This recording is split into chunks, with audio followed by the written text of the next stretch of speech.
All right, Miss Denie Sidney. Did I say it right? Yes. Well, look at me. Come on up as she shares in her story. And as she comes, I want you guys to prepare as well because we will have a brief Q&A portion. Very brief. So get your questions in order. You get a gold star for that. Yeah, it's rare that my name gets pronounced correctly, but good afternoon to everyone. I'm the one that held up the schedule. I've been chosen to be a medical special needs mom, so I have this beautiful daughter at home that just gives me all kinds of wonderful things to do, and one of those things are to be perpetually tired. Because if her nurses don't show up, then I'm the nurse, like we were back in the days when she was really younger and we didn't have nursing. So that being said, today is really, really special. When we talk about grief, my mother's birthday was yesterday and she has been gone from me for 16 years. The pain doesn't feel like it just happened, but I still miss her as much today as I did 16 years ago. Today is my husband's birthday, and this December will make it 4 years he has been gone from me. And then we'll get into my chapter of the book. So yeah, today is so fitting that I will be here talking about grief. How many people in here have known someone pregnant? Maybe have been pregnant. All right. Usually when you know somebody that's pregnant, what are some of the things you think about for the pregnant person or talk about for the pregnant person? Food. What else?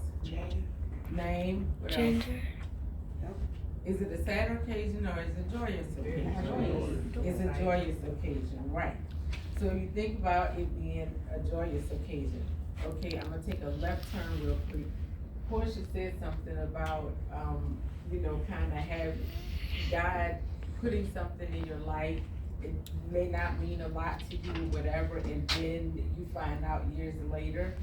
Okay, that kind of happened with this book and me knowing Portia.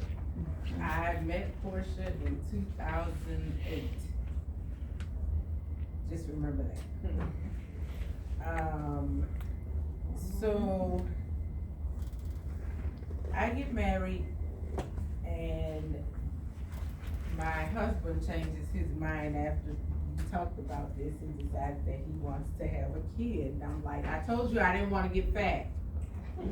How you change your mind on that? But anyway, we decided to start a family, and pregnancy is supposed to be joyous.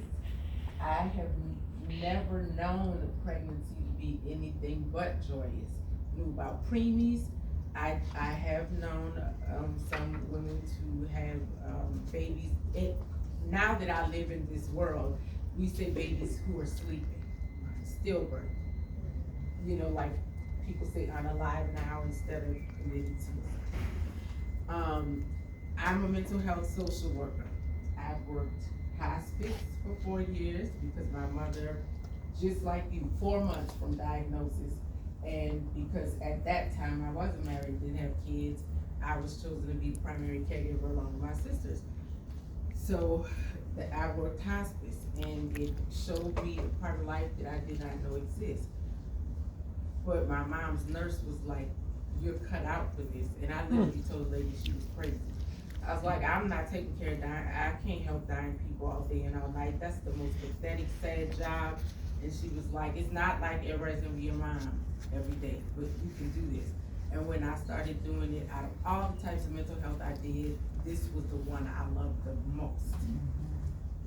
Now people would see my name tag in the grocery store and start backing away like I was a funeral director. I'm like, no, I don't carry death on me. I help people with it. That's important. So I tried 2 or 3 times before to write my story, a piece of it, a little bit of it.